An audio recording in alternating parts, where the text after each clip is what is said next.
Assalamualaikum sahabat muslim. Kembali lagi di channel Hijrah Mu'alafiyah. Pada kesempatan kali ini, kami ingin membahas sejarah penyebaran Islam di negara komunis Cina. Islam sebagai agama sejak dahulu telah menyebar di penjuru dunia. Tentunya Islam tak cuma berakar di negara Arab, tetapi di banyak negara. Walau kerap muncul perspektif negatif, tetapi Islam sebenarnya agama cinta dan damai. Islam mengajarkan kasih dan kebaikan-kebaikan, yang justru bertolak belakang dengan pandangan segelintir orang yang dikonotasikan dengan kekerasan. Berbicara tentang penyebaran Islam, negara-negara yang beraliran komunis pun terdapat Muslim yang menempatinya.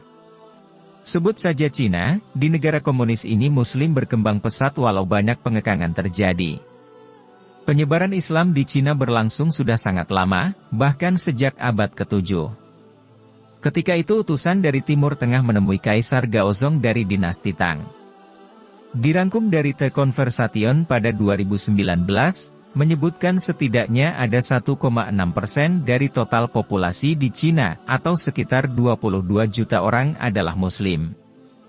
Tak lama setelah kunjungan dari Timur Tengah, masjid pertama dibangun di selatan pelabuhan perdagangan Guangzhou untuk orang Arab dan Persia yang berkeliling Samudera Hindia dan Laut Cina Selatan. Selama masa ini, para pedagang Muslim banyak singgah di pelabuhan-pelabuhan Cina dan di pos-pos perdagangan jalur sutra.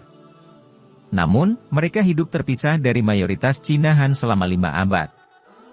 Situasinya berubah pada abad ke-13 di bawah dinasti Yuan Mongol, ketika umat Islam datang ke Cina dalam jumlah besar, yang belum pernah terjadi sebelumnya, untuk melayani sebagai administrator bagi penguasa baru yang merupakan keturunan Genghis Khan, pendiri Kekaisaran Mongol. Bangsa Mongol memiliki sedikit pengalaman dalam menjalankan birokrasi Kekaisaran Cina dan meminta bantuan Muslim dari kota-kota penting jalur sutra, seperti Bukhara dan Samarkand di Asia Tengah.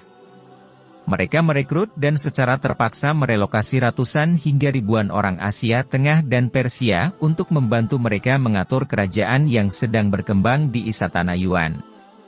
Pada zaman itu, sebagian pejabat memboyong serta istri mereka dari negara asal dan sebagian lainnya melakukan pernikahan antar budaya dengan warga setempat.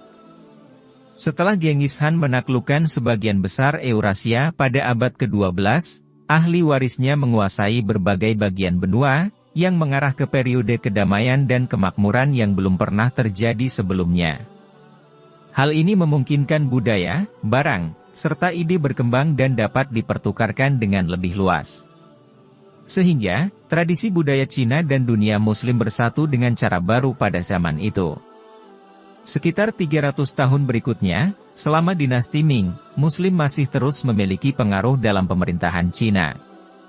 Salah satu tokoh dunia bersejarah yang kemudian muncul pada zaman itu adalah Zheng He atau Cheng Ho, laksamana Muslim yang memimpin armada Cina dalam perjalanan untuk menjelajah dan menjalin hubungan diplomatik di sekitar Asia Tenggara dan Samudra Hindia. Revolusi Kebudayaan. Pada abad ke-18, di bawah dinasti Qing, yang berlangsung dari 1644 hingga 1911, hubungan antara Muslim dan negara di Cina mulai berubah. Periode ini mulai terjadi beberapa bentrokan kekerasan antara pemerintah Cina yang berkuasa dengan Muslim, ketika negara mencoba mengontrol langsung wilayah tempat mayoritas Muslim tinggal. Bentrokan dalam banyak kesempatan terjadi menandai periode pertumbuhan populasi Muslim dan perluasan wilayah yang belum pernah terjadi sebelumnya. Pada 1949, akhirnya Republik Rakyat Cina terbentuk, yang diketuai oleh Mao Zedong, komunis revolusioner. Ahli etnografi dan antropolog membagi orang-orang yang tinggal di dalam perbatasan negara baru menjadi 56 kelompok etnis berdasarkan kriteria yang relatif ambigu, seperti bahasa, wilayah, sejarah, dan tradisi yang sama. Dari pembagian kelompok tersebut, ada 10 kelompok yang sekarang diakui sebagai minoritas Muslim.